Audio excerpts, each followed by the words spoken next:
Welcome to Silent Sales Machine Radio, Business Building Warrior. I'm so glad you've chosen to spend a few moments with us today. We've got some pre-recorded content today since it's the weekend update, but it's probably content you haven't heard unless you join us on a regular basis for our live Monday night Q&A sessions with our entire community. Man, some good questions happen when we do that, and we'd love to share the questions and responses with you. That's what we do on our weekend updates. We'd love for you to join us some Monday. It's open to anyone in our community. The best way to hear about these and to get the links you need and participate is to be part of the free Facebook group. There's a link at silentjimdotcom to that free Facebook group. Jump in there. Most Mondays we go live. Quite often it's me. Sometimes it's some other folks on our leadership team answering any e-commerce or Amazon questions. Then we compile the best questions and answers into a weekend update for those who couldn't make it to the live session. So that's what we've got for you today. Hopefully you're enjoying your weekend. Thanks for taking us along. I'll cut right to the chase. Let's jump right into content. Let's see what the team compiled for us today.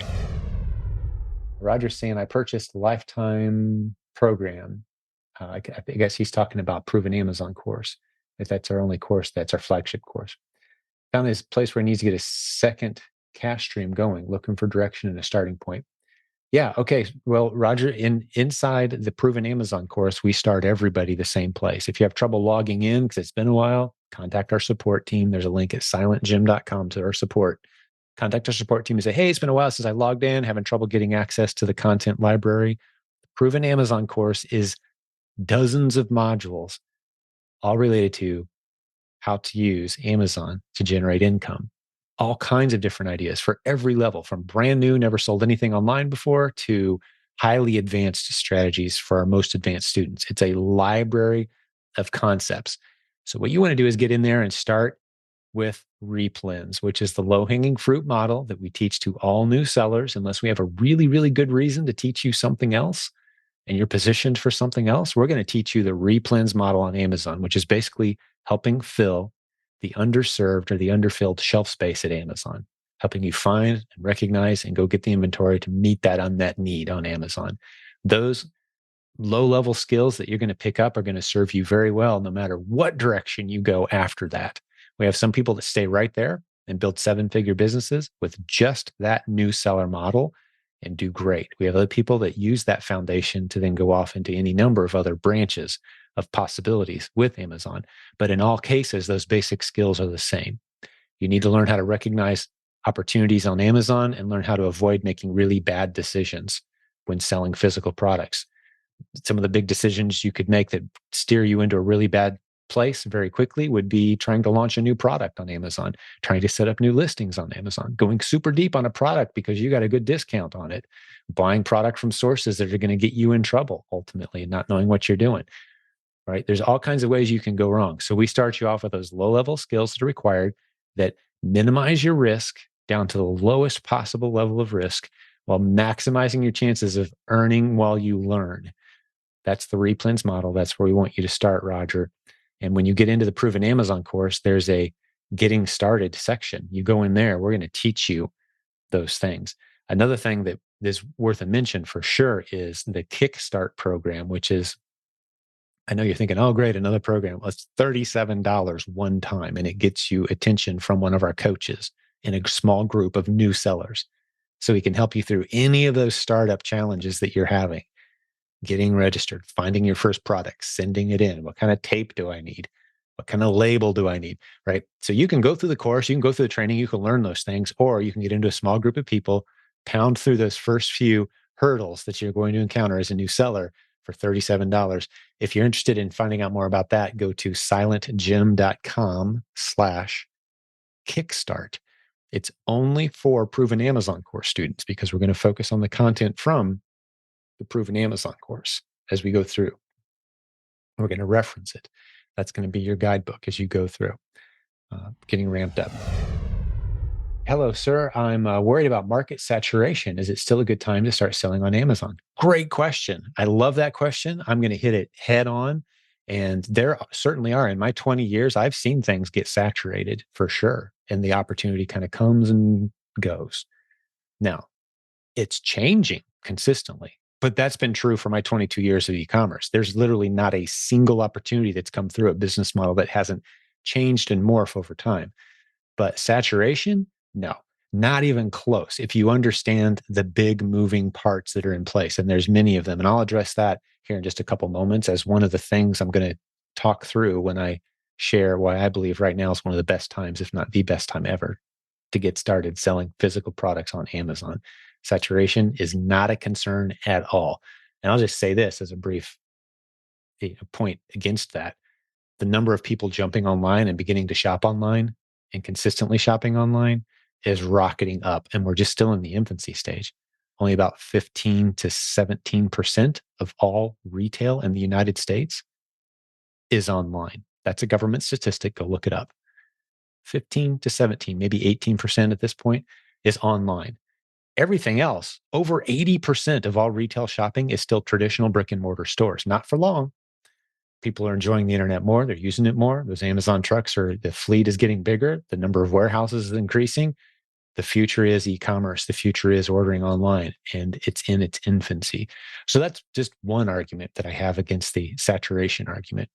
Now, it's not an easy business. And that's actually to our benefit as sellers. There's some challenges. You're going to run into some challenges. But what we do is we stay nimble. We don't overcommit. We don't go super deep into any one product.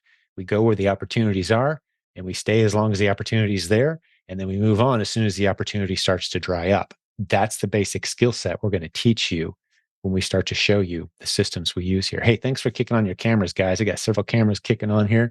I love seeing those smiling faces. It's always cool to see the thumbs up and the waves. I love it. Hey, Kristen, good to see you. Brian, always good to see you. My friend, Kelsey, good to see you guys. Thanks for kicking those on. Anyone else that wants to, that's great. If you just want to listen in, you're just as welcome and appreciated as those who aren't cooking or driving right now or just shy. We don't know. We don't care which it is. We're just glad you're here with us. All right. Did I see Robin Joy popping in here tonight? Yeah. Oh, there you are. Yep.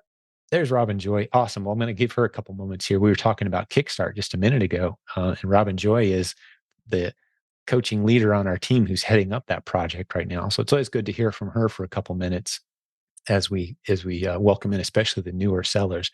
If you want to spend a couple minutes with someone who's built a beautiful business using the stuff we teach, Replens, and you want to get into a small group of people who are at the stage you are, brand new proven Amazon course students, and spend some sessions together on Zoom like we are right now, interacting, talking through, building friendships, which is one of the bonuses that we've discovered having done a few dozen of these. These people tend to just kind of stick together. We get you your own Facebook group and you hang out on there, and those groups take on a life of their own. And we've seen some great friendships develop out of that.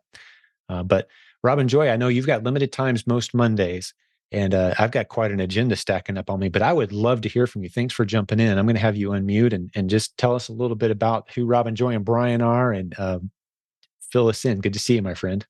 Hey, it was good to see you too. My ears must have been burning. I had a Yeah, it's always good. It's always good to see you jump on here. I'm never sure if you will, but I'm always like, there she is. Yay. I always try to. I have a meeting just before this that usually Right. doesn't last long, but sometimes it does. And then I have Kickstart meetings after this. So I can spend a few minutes, but I just love to get in this group and see what's going on with the people who are just joining the group, the Facebook group, the community, and seeing what kind of questions you have, seeing how I can help. And that's one of the reasons I really, really enjoy the Kickstart Bootcamp that it goes on every month. It's a 4-week program. You have, like Jim said, a Facebook group with just the people who are in that current Kickstart Bootcamp.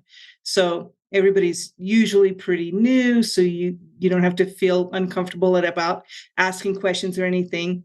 Most of the time, I will be your coach during that time, and I will spend 4 live sessions with you, one each week for questions and answers, that we can just, kind of talk. The meetings about you, but we just try to get you through that first cycle, get your account opened up, get your Keepa account opened up, teach you how to find a product, just one product for this group. Just find one, get it packaged, and make a shipping plan with Amazon, send it into Amazon's FBA program, and put it up for sale. Just do that cycle one time, and it will take away so much of the anxiety that people have about how this thing works, just the mechanics of it. So we have a good time there, and a lot of people really, really enjoy that. I see a few of you here that have been in that group before. So, it's got all kinds of great feedback. Yeah, you guys have done such a great job with it, and we hear very positive feedback. For the price, it can't be beat. We just, the reason we launched it was because we were getting a lot of people into the Proven Amazon course, and it's kind of an isolated journey, especially at the beginning. And you're thinking, man, this feels overly complex. We thought, hey, let's just solve all these. These are all fairly simple questions that we answer all the time. Let's just get people into a group, plow through those first few steps, get people confidence, get them that first sale, ideally, right? So they know how the system works, and then you're off to the races. So yeah, I love the name Kickstart Bootcamp. And like I said, silentjim.com/kickstart is the website that has details on how to get into it. And yeah, great to see you, Robin Joy. Excited for some of the projects that you and Brian are working on too right now. I think we started talking already. I heard on the podcast anyway, you guys dropping hints. So what is it you guys are working on right now that's coming at us? We are working on another one of those Path to 100 ASINs workshops, where we take you through a 3-step check and a 4-week test that can get you 5 figures within 6 months of your beginning your business. So we are working on the timing of that. We had hinted that it would be early in the year, but might be a little later in the year. I just talked to someone in the coaching office, and he's going to set up a time when we can all kind of sit down and make sure we get the timing right. But Right. that's coming. And if you go to provenamazoncourse.com/100, 100, you can fill out something there, be notified when we do decide for sure the date and the city, and you can say where you'd like to see one of those workshops being done. But that's with Brian and I and usually a couple of other coaches, where we just do it workshop style. We source together, we find products together. We had this in Salt Lake City in September, and we had such great feedback. We just amazing. did a Q&A with them on Saturday. And yeah, virtual Q&A, you're still meeting with that group. And because it becomes kind of like a little community, and, about 20 plus people or so hanging out and just going through a real intensive hands-on. I was looking over the shoulder, helping people navigate Keepa. We all learned some new things. It was a powerful time. And that page that you gave, provenamazoncourse.com/100, I put it in the chat. That's just a survey saying, are you interested? What city would you like it to be in? It's just a survey. So, but when we do it, whatever the date is, it's going to be sometime in 2024. That way we kind of know when we should do it, what city, who's interested. So yeah, fill that out. And it's for people who've kind of got a little bit of momentum already. I don't know if it's someone who's brand new. Like, don't come there if you've never sold something before on Amazon. It's not for you. But someone who's got a little momentum, maybe you understand replens, the basics, right? Would you say that's accurate, Robin? Yeah, I mean, you can be pretty new, but I'd say at least go through the Kickstart Bootcamp first, and have kind of some idea of Amazon, the first sale, first kind of send something into Amazon. But pretty soon after that, you'd be ready for the workshop, I think. Alicia just chatted. She just signed up for Kickstart Bootcamp. Very cool. So she'll be in a group with you here soon. That's awesome. Love to see people taking action right on top of the live event here, multitasking, right? Yeah. All right. Roger has a good question here saying he's getting started. How much money should he set aside for his first product or products, I would say, looking at Replens? Do you want to tackle that one while I do some thinking here? Cool. I'll give it a shot. Roger, good question. A lot of people ask me that question, and there is not a specific limit to what you should have to buy inventory. Now you're gonna want to have at a minimum a professional seller account with Amazon. That's I think about $39 a month, and a Keepa account, which is about $20 a month. So those things you want to have as your tools, and those will be overhead costs. And then you'll need inventory money. And I've seen people start. I mean, Jim tells a story about his aunt's chiropractor. I think he started with $250. Yeah, $200. Yeah. and never put another penny into it. And it worked out for him. We usually see people have maybe $1,000, $2,000 to start with, but you don't have to have all that at one time. If you can put in, maybe $300 or $400 a week to get started, that will help. Whatever you have, we can work with. If you can get started with whatever you have, even if that's a very minimal amount. But what we want you to do initially is to kind of spread that out. We like to see you cut it into 6 or 8 weeks worth of inventory so that you can start sending in inventory regularly and filling that pipeline. And it'll take a few weeks before you see any of that money back. So you just need a little bit to start with, cut that into 6 or 8 weeks, and you can get going. Even if you started with one or two ASINs, you can get started. How's that, Jim? Well, that was excellent. I was actually multitasking with my ears. Because I'm getting some texts from the team too. But yeah, Okay. totally nailed it. I mean, we've been through it. I heard you mention my aunt's chiropractor. My aunt works in my warehouse, and he got started with a couple $100, never put another penny in. He bought coaching. His business has exploded. He paid off tens of thousands of dollars of student debt. It's a real story. You can hear stories like that on our podcast. We've got hundreds of them at this point. But anytime someone says, how much money do I need to start with? I like to give that very conservative low number. Yeah, a few tools that Rob and Joy mentioned, a little bit of money for your first inventory. You're putting money in the bank as you learn. That's the beauty of this model. That's why we're so bullish on this model. That's why I love it. We're not asking anyone to go take a big risk and hope it works out someday. We're saying spend a couple $100 on some tools and some inventory and start putting money in the bank, and then get excited and scale up. Right? Robin Joy has her low, low, high, low risk, low investment, high odds of success. We love it. This is the business model on the internet that has those features. That's why we teach it. I'm a multiple income streams guy. We could be teaching anything. We teach this. Why? Because it's the greatest odds of success with the lowest amount of risk, the lowest learning curve, and the highest odds of you actually building something you can be proud of over time. Awesome. Well, Robin Joy, great to see you.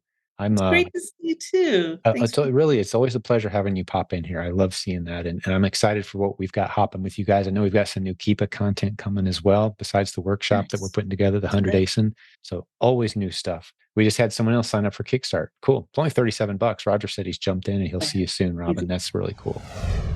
All right. I've got a good question here that says someone's struggling finding their first replan. And I like this question because I can tell by the way new sellers ask questions quite often where they're at.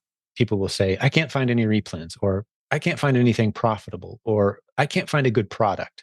That tells me they're not quite there yet on what makes this system different from pretty much anything else you're going to hear out there. The replens system started in this community. We've kind of perfected it over time, although we're always learning all the time. And one of the most effective ways I've come to explain this is you're not looking for a profitable product.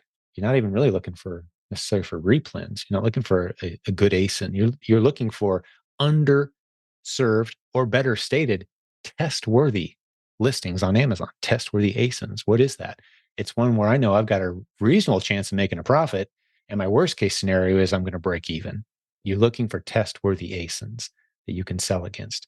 So don't set about looking for profits. Set about looking for test-worthy ASINs. And that's what we train you in the Replens training system inside the Proven Amazon course. So if you're struggling finding your first replen, I would say go listen to podcast episode 554. It's one that's really kind of opened a lot of people's eyes to the possibilities, helped them see Amazon not as a central warehouse where a bunch of price-sensitive shoppers are all shopping and looking for the lowest, best price deal. You see it as 170 plus 200 or so warehouses across the United States where people are saying, I need this 2 hours from now, and I don't care if I have to pay a few extra dollars to have it 2 hours from now. There's only one in the warehouse near me. I'm buying it, and I'm paying $12 more than somebody 1,000 miles away might have to pay, because Amazon's warehouses are distributed across the United States, as is the inventory.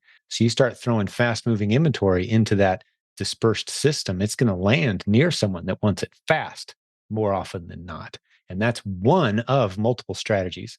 And that's one of the reasons why we say, don't look for profitable products, because there's no way for you to know if it's profitable or not until after you've sold it. Find fast-moving ASINs, test-worthy ASINs, where your worst case scenario is you drop your price down to the buy box and have to liquidate it and get your money back. That's your worst case scenario. But you start the price out high, slowly drop it over time. If it doesn't sell, break even as a worst case scenario a month to 6 weeks from now. It's a beautiful system. If I said it too quickly, you can hear me go through that in depth. Podcast episode 554, really break it down for you until you've sent in 10, 15, 20 test items and got a feel for the system. You can get very frustrated. You need to get out there and try it though. And then you'll start to see how it works. Someone wants me to further explain what I mean by underserved listings. I think I prefer the language of test worthy versus underserved, just to illustrate the point that I'm trying to make right now. But underserved to me, sometimes they jump right off the page. There's just a few sellers. It's a fast moving item and it's obviously selling for more than what I can easily source it for. That's underserved. I'm going to jump on that one all day, every day. Easy decision to jump on that one. But sometimes, as I illustrated last night, actually, I spent about an hour going through the sales that we made on a Sunday afternoon into Sunday evening. I was just scrolling down and looking at some of the sales we've made. And I was grabbing the Keepa chart off of those sales and posting it in the Facebook group for people to see and examine. And I'm showing, hey, here's what just happened. So it was within about a 3 or 4 hour window of time. I looked at some of the sales that had happened in my account and illustrated a lot of the things that were going on that led us to jump on those ASINs. And some of them were truly underserved ASINs, fast moving item, not very many sellers were able to source it, sell it at a profit. A lot of the other ones were the buy box is down here. Say it, one of them is the buy box is $20, let's say. And we're making sales at $32. So the buy box is 20. Most customers are seeing the opportunity to buy that product for 20, but they're paying us $32 for that product. What are they insane? No, they happen to live near a warehouse where there's only one unit and they wanted it quickly. And it's my unit for $32. They didn't want to wait 3 or 4 days for the $20 unit to get to their house. They wanted it now. Or in other instances, I'm the only FBA seller, which means they've got Amazon's guaranteed 2-day delivery. All the other sellers are merchant fulfilling from their own garage or selling it from their own warehouse. So I can mark my price way up because a lot of customers will only shop Prime. So I could rattle off 50 lessons like that. You don't need to soak them all up to get good at this. You need to learn 1 or 2 that gives you confidence. Again, earning while you learn or breaking even while you learn, because this is a business where for very little investment, you can start kind of learning the ropes and the opportunity starts to just expand in front of you. And again, to remind you, one of the things I said at the beginning of this chat tonight is once you understand the basic of Replens, so many new opportunities open up to you to work with wholesalers, to help other people get their products on Amazon, to launch your own branded bundles, to get into consulting with other companies that need help. It's just endless once you understand the landscape. So these basic skills are where we start you. And if you want to be encouraged and hear hundreds of success stories, check out our podcast, silentjimdotcom. So many good episodes. Hey, business building warrior, welcome to Silent Sales Machine Radio. I'm your host, Jim Cockrum. It's just me today on a shorter episode, but I'm excited to get through some content that's been on my mind. I made some notes today. I'm actually recording this in front of a live audience, a bit of a live audience anyway. We're watching on Zoom, hanging out. Everyone's waving at me, the ones with the cameras on, which makes it fun for me to get a little interaction. So if any of you guys are shocked or saddened or surprised or happy about what I have to say, yeah, give me a little feedback. That's great. But I'm going to kind of be focusing in on my content here for the next couple minutes. And the topic is why I believe right now is arguably one of, if not the best time to get started selling physical products on the internet from home, specifically on Amazon, specifically with the models that we teach around here, which is Replens. That's the foundational model, which if you haven't heard me talk about it before, that's basically finding test-worthy listings on Amazon and then sending in a few units of inventory against those test-worthy ASINs at a price that's profitable to you, knowing that your worst case scenario is you drop the price down to the typical buy box, which is the typical selling price, and get your money back. So you're not losing anything. Testing against very low risk listings or ASINs on Amazon. That's the model. I'm not going to dive into it super deep here. That's what we teach in the Proven Amazon course. And it's also what we teach in hundreds of interview episodes on this podcast where we've talked to students who are doing the business successfully all day, every day, as well as many people in our 74,000 member Facebook group at silentjim.com. There's a free link to that. Jump in there. You'll see other people. We've got about 1,900 success posts from people who are doing that model, having fun with it, succeeding, building beautiful businesses. But why is right now the best time? What are the factors that go into me saying something that bold? Well, there's a lot of factors. Some of them are kind of scary. Does anybody remember being a little nervous during the whole COVID 2020 thing? I certainly was. I was gathering with people on our team and, especially family and just what's coming of the world, what's happening. We were all a little frightened, a little thrown off our games. But that's only 3 years ago. And I think even some of the shock is still with a lot of us. Many of us lost people we love due to whatever circumstances. I lost my dad during that, not to COVID, but to something else. He was hospitalized for a few weeks and then he was gone and none of us saw it coming. I think we all have our horror stories from 2020. But when we look at the past 3 years through a business lens, I think there's some very valuable lessons we can learn. And this brings me to my list today. This is a podcast for business building warriors. We all have our stories. We all have our drama. We all have our hurts. We all have our struggles, family concerns, but we're building businesses too. So I want this show to always be a beacon of hope and encouragement and insight and enlightenment that hopefully gives you a push in the right direction on continuing to build and grow and serve. And as one of my mentors always says, even during times of great turmoil, it's very important that you focus on controlling the things that are under your control and don't focus on worrying about the things that are out of your control, right? Because that'll just sink any of us. So, what are those things that are under our control? We can go a little deeper into selling physical products online. During COVID, we saw this amazing spike in activity. So many sellers just did incredibly well. A lot of people made a lot of money in our community doing that. And it was because more people than ever were staying home and shopping online instead of going to retail stores. And the thing you need to, here's a very important statistic. I think this one statistic tells the whole story, and it's important for us to grasp this. This is a US government data. You can go Google it, look it up for yourself, confirm. Somewhere between 15 and 17% of all retail economic activity in the United States is online. That means more than 80% of all retail economic activity in the United States right now, as I'm recording this, is in traditional brick and mortar stores. During COVID, we took a huge leap. We went from 11 or 12% up to 15 or 16% of retail activity. So it's still, even during COVID, we thought everybody's staying home. Well, no, not everybody. Still over 80%. So the line went up rapidly to the right and then it dipped down a little bit. We've kind of settled. I have every reason to believe it's one of the safest bets you could ever make in business, that it will continue to move up and to the right. Anyone who's studying the data would agree people are going to stay home. They're going to shop more. They're going to spend more money online versus going to retail stores. Amazon is slowly backing away from keeping their own shelves stocked. They announced at a recent event, I was in Seattle, 2,500 sellers from around the world gathered, and they announced, to great delight for them and for the sellers, a new high mark of how many sellers, how many transactions were by third-party sellers. That's you, that's me, versus Amazon. Amazon sells less than 40% of the inventory on their own site now. It used to be way over 50. It was way over 55 for a long time. Now it's down to under 40%.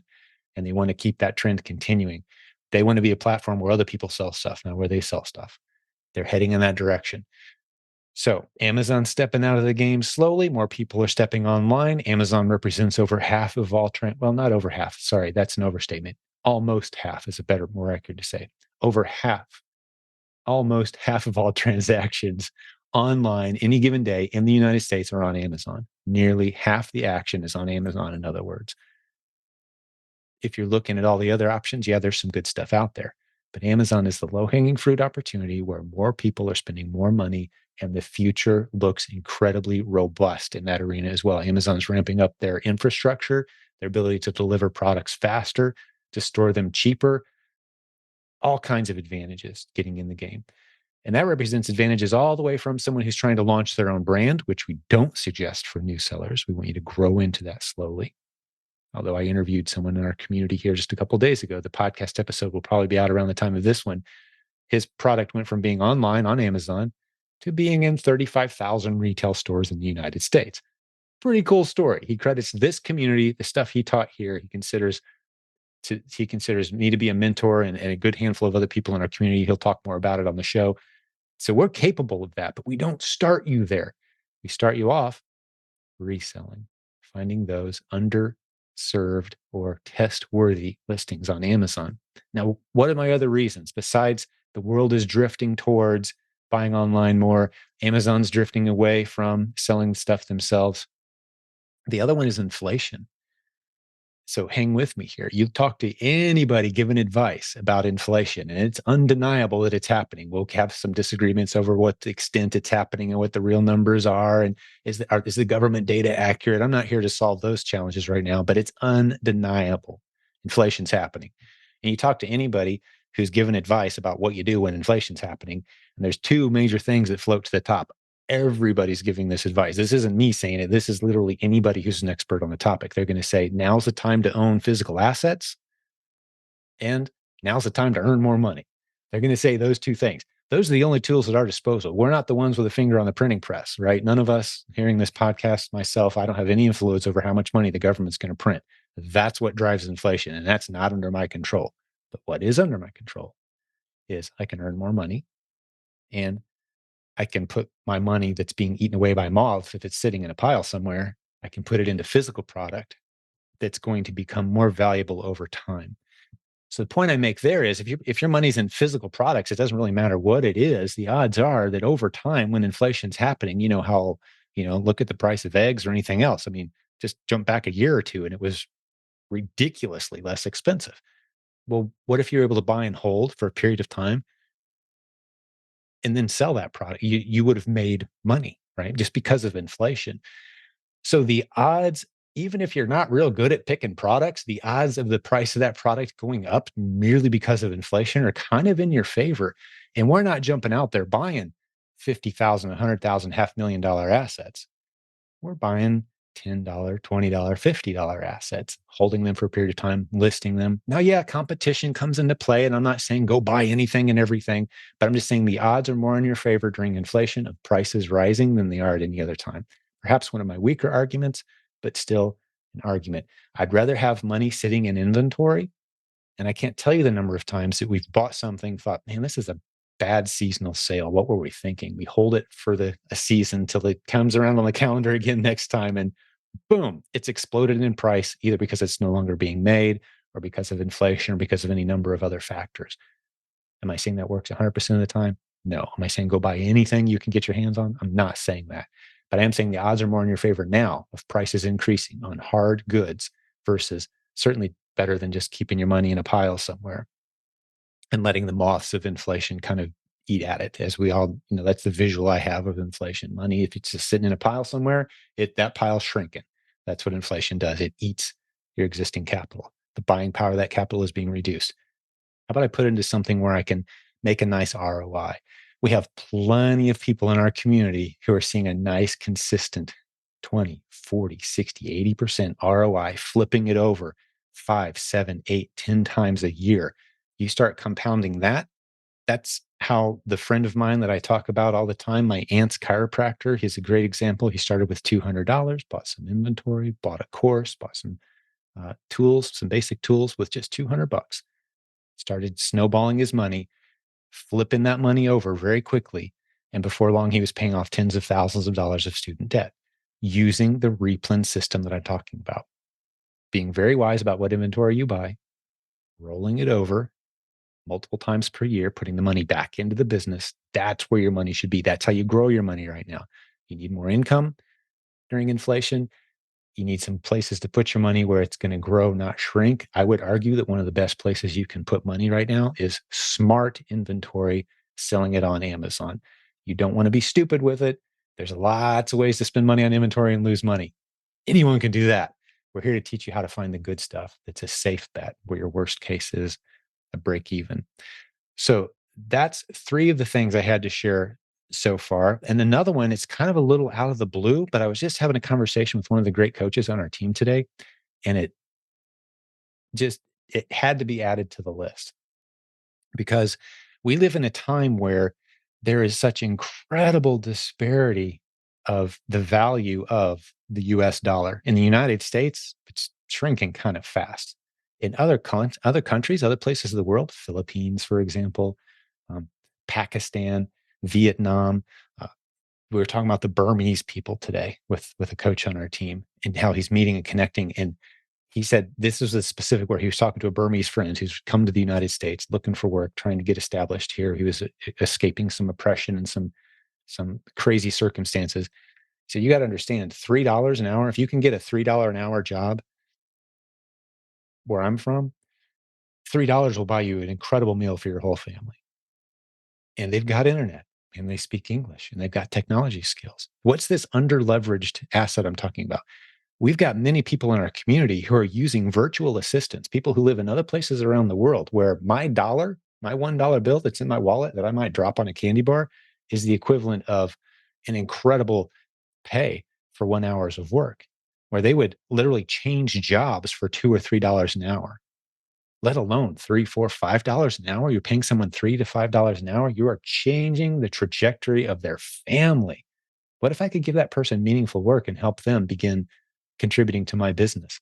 Wouldn't I want to maximize that lever point where I can spend a few dollars a week or a month? And now I can bless them with as much as I want to give them, obviously. And I don't want someone to think, oh, you're exploiting them. Well, no, because of conversion rates, and like the Philippines, for example. And if you've listened to our podcast before, you've heard me say this many times. But in the Philippines, the average hourly wage is $1 per hour.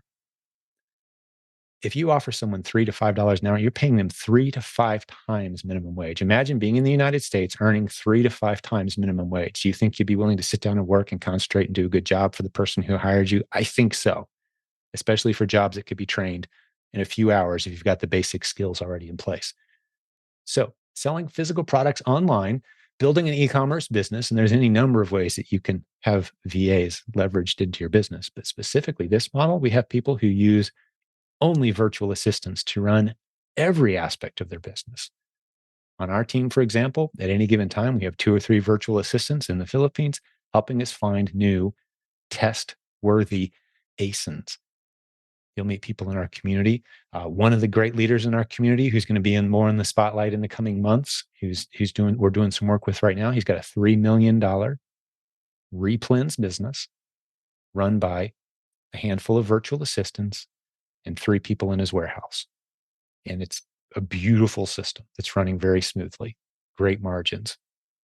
That's the kind of opportunity you have. You can start to leverage in, you can create opportunity, create work. So that is my final. And if I brainstormed enough with some people on our team, I'm sure I could come up with several more, but that's my final rationale for why now is a beautiful time to get into selling physical products, specifically on Amazon, because a lot of the business can be turned over to virtual assistants who run the show for you. Now, you don't start there. You're going to have to find them and train them. You're going to have to learn these skills yourself. But the opportunity is there for you to have virtual assistants running, in this case, literally every single aspect of your business. We have people who live all over the world using teams of people who live in other parts of the world, using prep centers in the United States that manage the inventory for you. You don't have to see, touch, and hold your inventory. You don't have to have people come to an office to run this business. They can live anywhere. You don't have to be awake at the same time. That's one of the greatest leveraged tools, one of the greatest under-leveraged tools for e-commerce business building warriors. And selling physical product is definitely not only possible, but it's a beautiful way to put those people to work in your business, giving them meaningful work, helping you grow a beautiful business. So that's my list.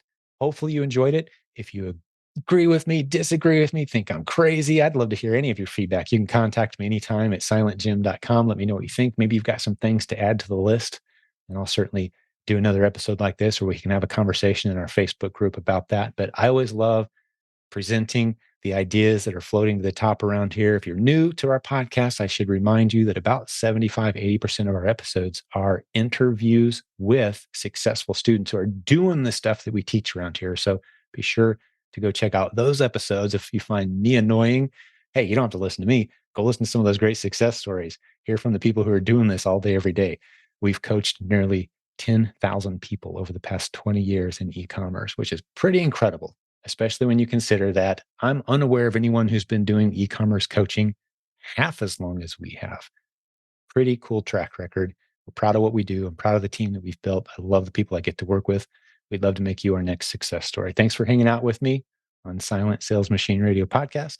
I'll see you next time.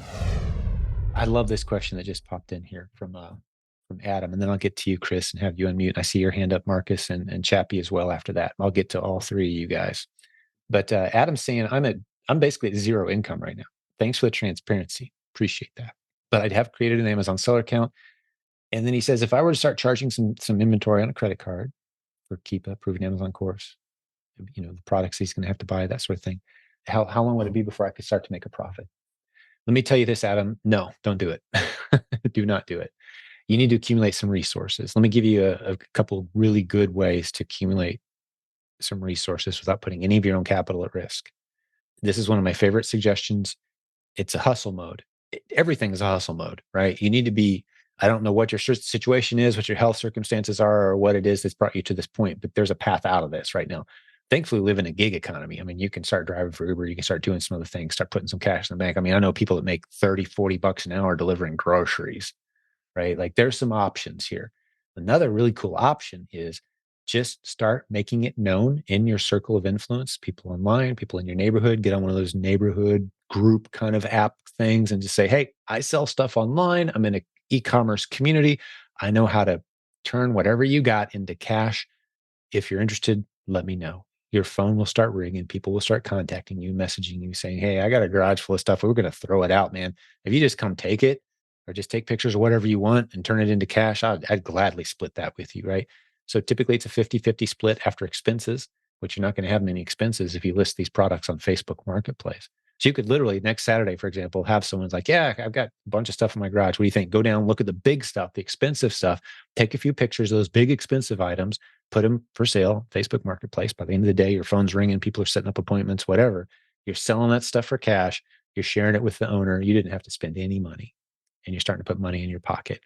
I want you to have a few $1,000s after all your other expenses are covered, a few $1,000s in the bank, a couple thousand, as Robin Joy said. I tend to agree with her. That's a good starting point because now you're not desperate and you can start chipping away because it is going to take you 4 weeks, 6 weeks, maybe 8 to 10 weeks to start seeing that money coming back. Even if you're being super cautious and buying great inventory, it's going to take some time for that flywheel to kick in to where you're feeling the benefit of the work that you've done. So you don't want to say, hey, I want to get in and earn money a month from now. No, this isn't that. This is a slow and steady build. You're going to need some resources to do it the right way. So hopefully that's encouraging to you, Adam. Give you a couple ideas there, buddy, and you will dig out of this soon. I'm so glad to have you in the community. Some of my favorite success stories, just maybe to encourage you. One of them is we had a homeless mom, kids in tow, on the run from an abusive husband. And she shared this on stage at one of our events. She actually wrote a book about it. Her name's Carolyn. You can go read her book. It's called From Homeless to Homeowner by Carolyn McFall. Completely broke, no resources, living in a women's shelter. Now she's a homeowner taking care of her kids. I saw her post some stuff today about, some stuff her kids are going through and she's there for them. Just an incredible story of going from a pretty desperate situation. She, as her Valentine's Day gift to herself several years ago, she bought the proven Amazon course. Had she come to us and asked, we would have helped her out. But she was in a desperate situation. She put the money in because she wanted to take it serious. She didn't want to ask for a handout. She bought it. She took it seriously and built a beautiful business. And she bought a home and she wrote a book about it. So it doesn't matter where you're at. If you surround yourself with the right people and the right ideas and you have the determined spirit, and in her case, with God's help, she would say she got to where she is now and used selling on Amazon as the platform to do that. Hey, Jim, thanks for the time. I appreciate it. Kind of touching on what you just said, I started exploring this in March, lost my job, so I'm zero income as well, but kind of said, let's get into this. And I've been utilizing eBay to fund my Amazon. And I spent all summer hitting garage sales, finding deals, finding specials, clearance racks, whatever it is. And I've still got a basement full of inventory that I'm still selling on eBay. But all eBay sellers do, man. They got a pile. Yeah. I've been doing that. I've been doing eBay for 22 years, so I kind of versed on it. But at this point, I think I got my first sale on October 1st. And I just sent in 157 pounds of stuff today. So nice. I've got 42 ASINs on out there right now, which is good. So, and wow. I finally got into grocery. Good. So I'm in grocery and I'm all in. But the good news is it's starting to come back. I've gotten 2 payments back from Amazon already. So Fantastic. So as a seasoned eBay seller, what are you starting to observe and notice about this model? it's similar, obviously. Well, the difference for me is the replens. I mean, I think it's a great model because it's finding that baseline of products that I can always be consistently selling, every month. And obviously, I've only been doing this 23 days with sales, but and I'm testing. So Sure. I've got, every one of those products is only 3 to 5 of each ASIN, but Smart. I kind of know now which ones are going to resell just because I've reloaded once or twice with those tests. So that'll happen over time, but it's just a matter of getting that baseline. And then the similar thing with eBay is now go out and find those gems that you could make the 100% ROI on, and really kind of hunting those. But I did have a question. Let's hit I it. also want to get into a little FBM because of the Sure. fact that I sent my package in today. It's probably not going to hit until maybe right before Thanksgiving, Right. get placed. Yeah. So would you recommend utilizing the same products that I'm on FBA as on FBM, and then kind of put a couple out there as well? No reason not to, especially in the fourth quarter. And you said it's going to be close to Thanksgiving. Yeah, here we are coming on the tail end of October. And it could start taking this time of the year an extra week or two for Amazon to receive and check in and then make available for sale the inventory that you're sending them. So we'll see a lot of people have experiences like this. They'll he actually build a tip into my answer here. So I learned this from Greg Webb here just a couple weeks ago. He's going to look at all the hottest selling toys on Amazon, set up a Keepa alert to let him know if Amazon goes out of stock on any of them, and then he's going to run to whatever store he can get to and buy as many as he can of that toy, because the price is going to skyrocket up once Amazon sells through their inventory for Christmas season. You can sell those items while you're waiting in line at the retail store. You can list them and they will sell. There's stuff that flies that fast. Merchant fulfill. That means you're doing the shipping just like you did with eBay. Yes, you want to do merchant fulfill to the greatest extent that you can during the fourth quarter, because you will see a lot of inventory get stuck in the clogged system of trying to make its way to Amazon while more people are shopping online than any other time of the year. That stuff just kind of sits and it waits to get checked in. So you can have a huge advantage. Another tip I'll give you, merchant fulfill, that illustrates the point I'm making, is there's someone in our community right now who, last I checked, hundreds of thousands of dollars per month of merchant fulfill on common grocery items and other items that go on national sales, such as Kroger. A lot of times they'll have the same sale across the whole country, or Target, or regional. Big regions at a time will have sales, right? So any store that's nationwide and has big sales, he'll go in, and instead of being enamored with that product and the ASINs associated with that product for a possible replen, where he's like, okay, well, I can buy this for $2 and it's selling for 14. Yeah, I'm going to buy a bunch of these and send them into Amazon because it's on sale and I'm going to make a bunch of money 6, 8 weeks from now. No, he doesn't do that. And you're not smart to do that regardless, because everyone sees the sales at the same time, if it's a national sale. What he does is he grabs them and merchant fulfills them same day, clears the shelf, merchant fulfill them, put them up for sale. He's very competitively priced because he's selling it the day it went on sale. He's selling it on Amazon the day the national sale started. And within 48, 36, 72 hours, he's sold out of that inventory. Now, here comes all the Amazon sellers who are subscribed to the buy lists, you know, 2, 3, 4 weeks later with their glut of inventory, thinking, every time I buy something, there's 50 other sellers who send it in at the same time I do. Well, it's because you're buying national sales and you're seeing it in just like everyone else does. Don't do that. Right. So that's where the merchant fulfill advantage kicks in. He can ship it to his customer the day he gets a hold of it. Merchant fulfill.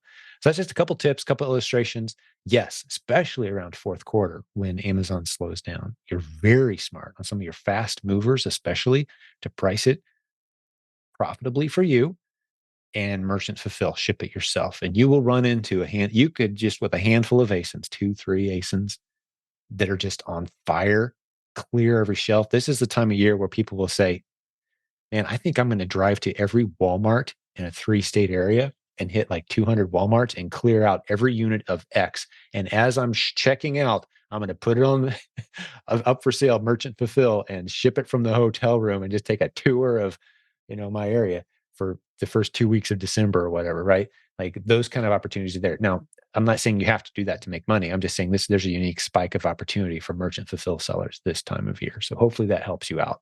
Does that Yeah, make definitely. sense? I appreciate that.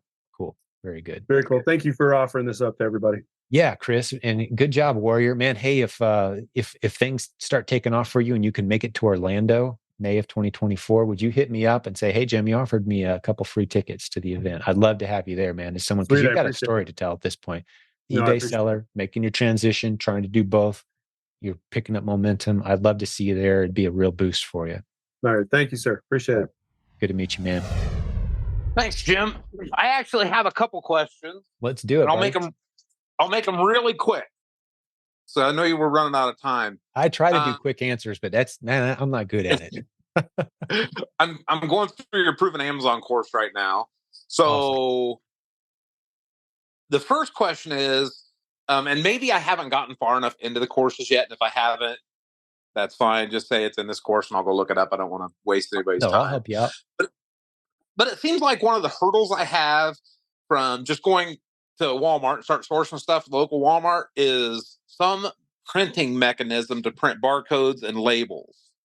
Is there a way around that, or do I just need to buy a Dymo label printer? Yeah, you're going to need to buy a printer. It's been a long time since I went that stage of this process. So I'm not the best. Actually, I haven't prepped and printed a label in quite some time. I got my team. I got my son and my mom and my aunt and a couple of good friends who go to church with us. They run our warehouse. They do all that all day, every day. But yeah, you're going to need a printer to print your labels. You have to. It's part of it.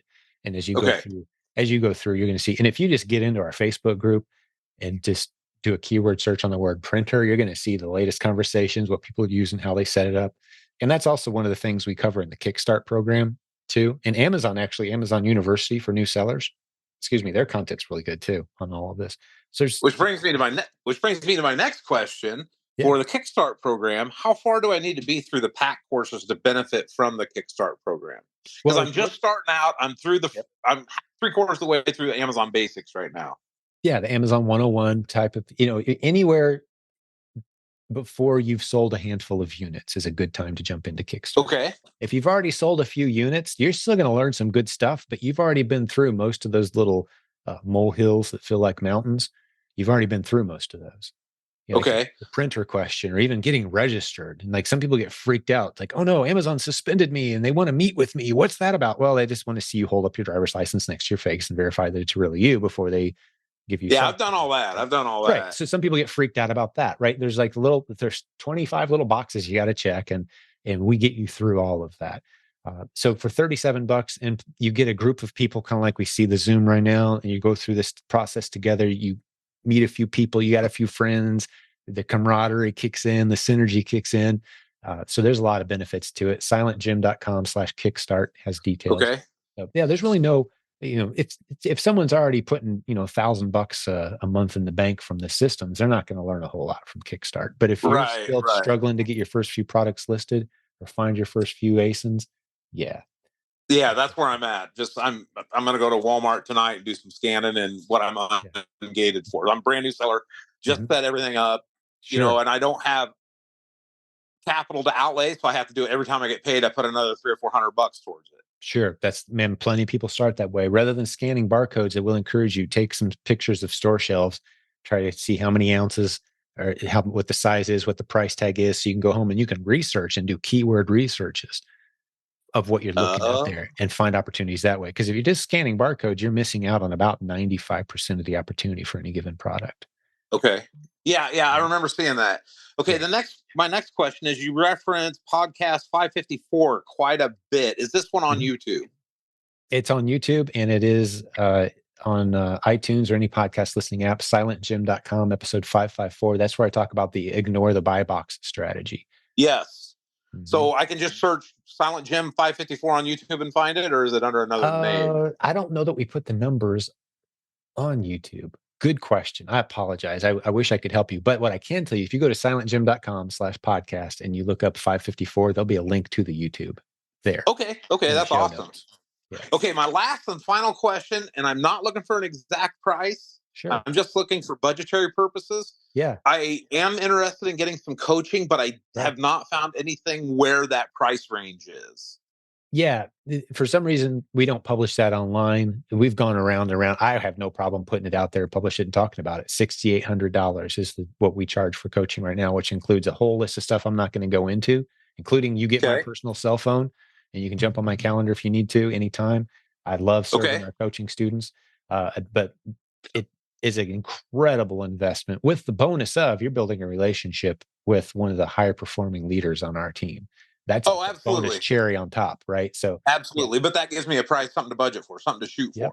Absolutely. And it's not for everyone. We turn down as many people as we accept any given day. But if you want to jump on our calendar and have a consultation with someone on our team about if it's a good fit or just about where your business is going, where you are now, where you want to get to, what the best way to do that is, silentjimdotcom/book a call.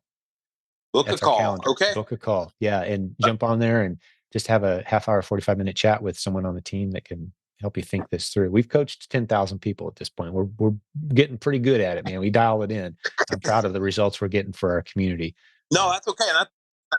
That's all my questions. Beautiful. It's great to see you again, Chappie. Thanks for hanging out with us, man.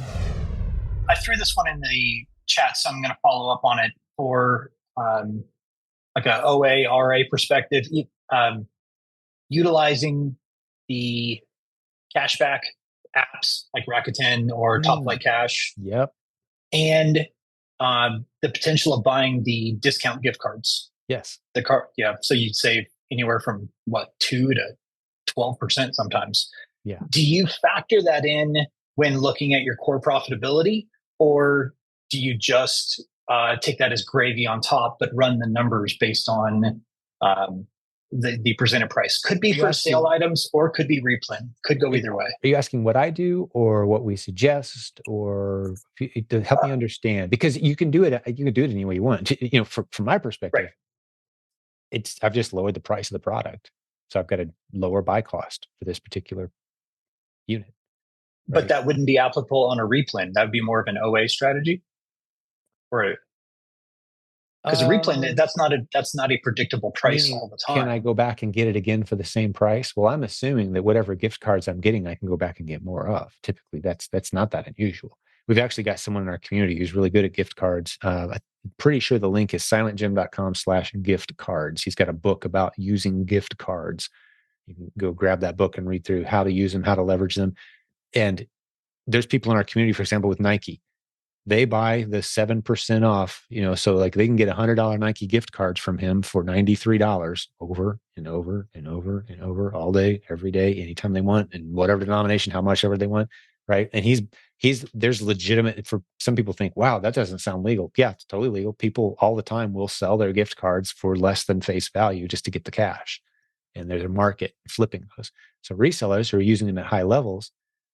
So for me, for example, your question is, well, is that really a replen? A good replen isn't so much about saving that $1 or $2 or getting the best lower price that I possibly can. Those are good advantages to have, but you don't have to chase all the possible discounts to find good replens. I find good replens and then chase whatever discount that I can and add those in, right? However wide I can make that margin, it's good. Whether my price goes up or my cost goes down, I'm going to do how much ever I can. But I start off looking for fast moving replen type ASINs. They're moving fast that I know I can go in and test at a high price. And once I get that first sale or two, and I'm like, okay, there's something here. This is moving fast enough. There's enough people willing to pay above buy box. This is nice. Then I start researching, is there any way I can get this a little cheaper? I might, at the point where I'm buying more than 3 to 5 at a time, I start maybe researching that.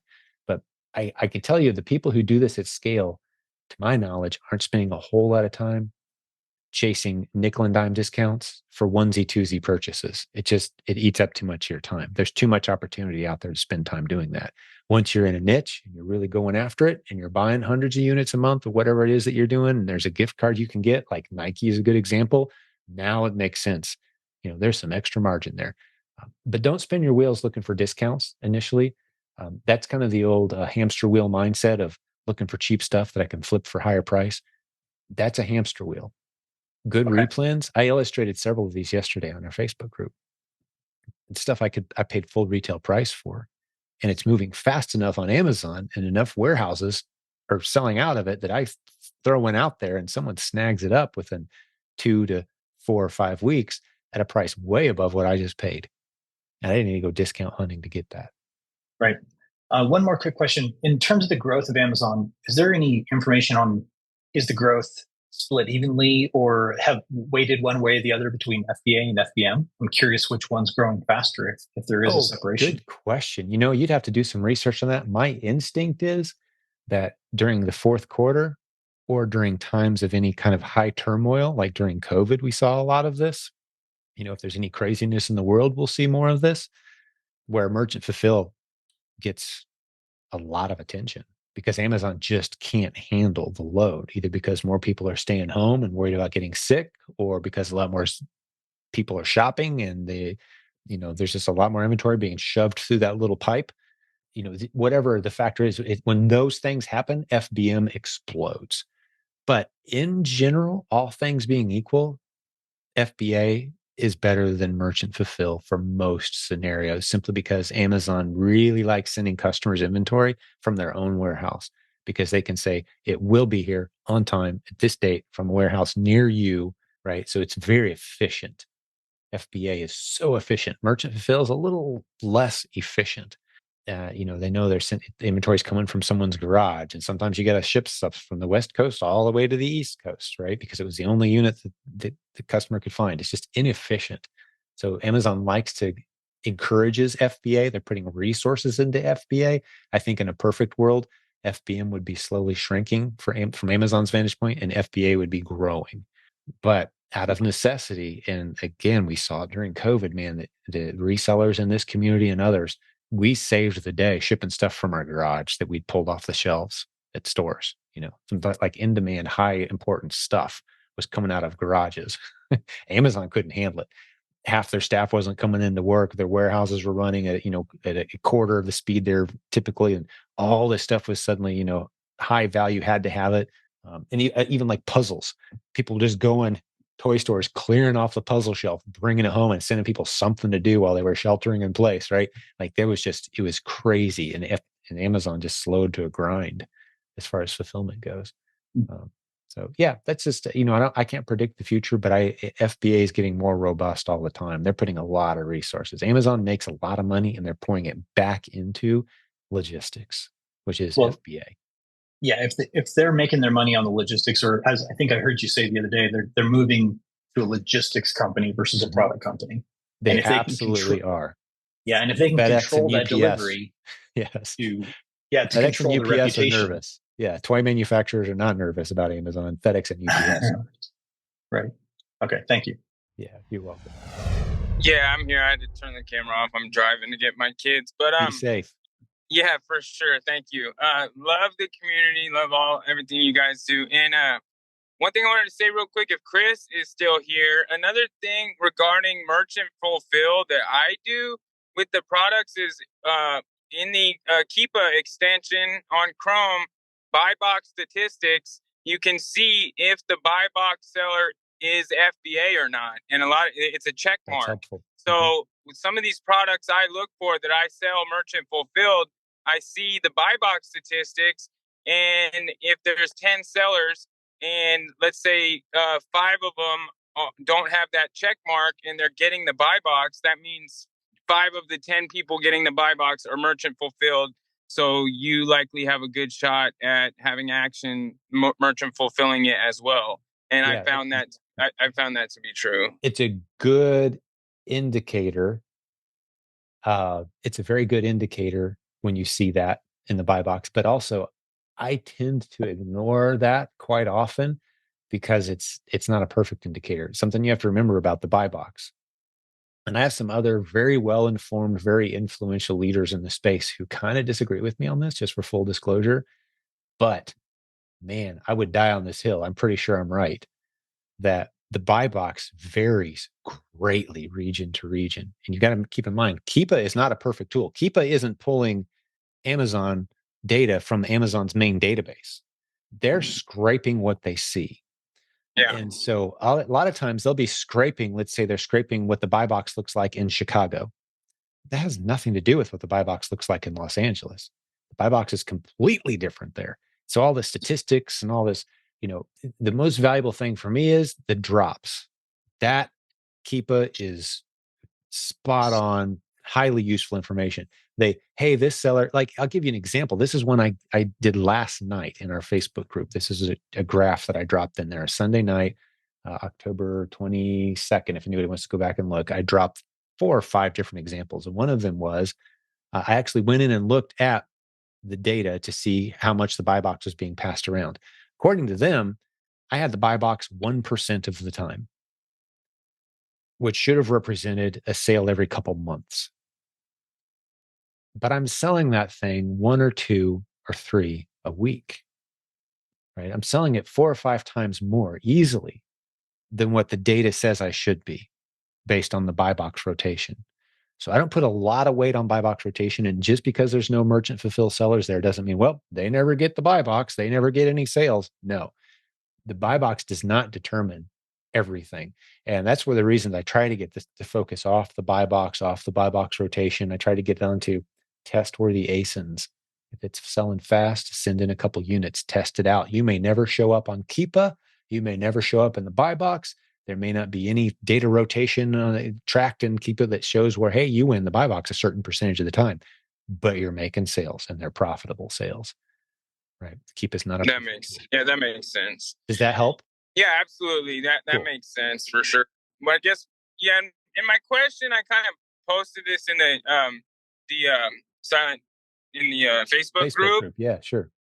Yeah, I guess it's kind of about the account level reserve, and I kind of mentioned like I have 1,300 in sales last 30 days, been like sending stuff in, and the amount I'm getting back isn't, and I use Seller Amp. My margins are good, and everything I sell, it does sell when it gets to the warehouse. And I'm just like, oh, the return is not what I thought. And then, but I'm looking at payments. I go to the, Seller Central, looking at it, and I'm seeing, okay, Amazon charges versus how much I sold it. I guess it's the account level reserve, and you kind of already answered it, saying it's kind of like an 8 to 10 week process of maybe that money coming back to me. It probably has to guarantee that it's not being, the item I sold is not going to be returned before it probably comes to me, I imagine, right? Yes, absolutely. During the first few months, Amazon doesn't know, like, or trust you yet. And they're going to hold a nice chunk of reserve. And it kind of fluctuates seller to seller based on the type of products you're selling and that sort of thing. But it's not going to smooth out for a good while. This isn't this isn't like selling something on a Facebook marketplace. Hey, I got all my money right now today. No, this is a slow burning machine. But then once it kicks in, it's just a rolling machine. And you're getting nice payouts. You're getting everything that Amazon owes you. But it's always a little bit behind because they are holding, like I said, they do like to hold a reserve, especially on new sellers. Yeah, because I'm like looking at my, the items I sell, everything, the numbers all check out. And I mean, it's not discouraging. I got the answer that I thought, and that it 100% makes sense to me. I'm positioned all right for the fourth quarter still. So but I wanted to get clarity on that so that I didn't go crazy, like capital wise. You know what I mean? Yeah. Like, Renee's piping in saying after 3 months of steady sales, Amazon dramatically decreased his account reserves. Yeah, it'll kick in. Good. Okay, lot of good things happen about 3 months in, about 50 to 100 sales made, about 50 ASINs or so of good replens that you're testing. A lot of good things happening, but the climb to that point has some pain points.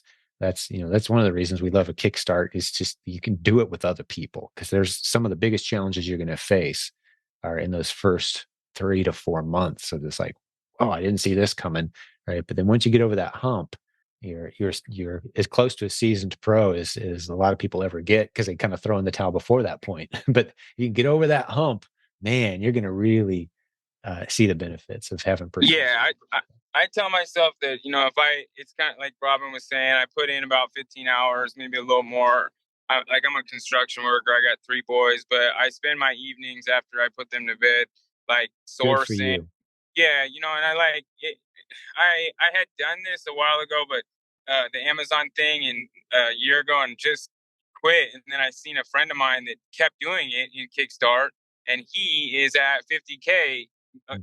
He's putting his little. I'm like, oh my gosh, like why did So I just the last couple months I just got back at it, kind of switched gears as far You'll as my get there. inventory ungating. Yeah.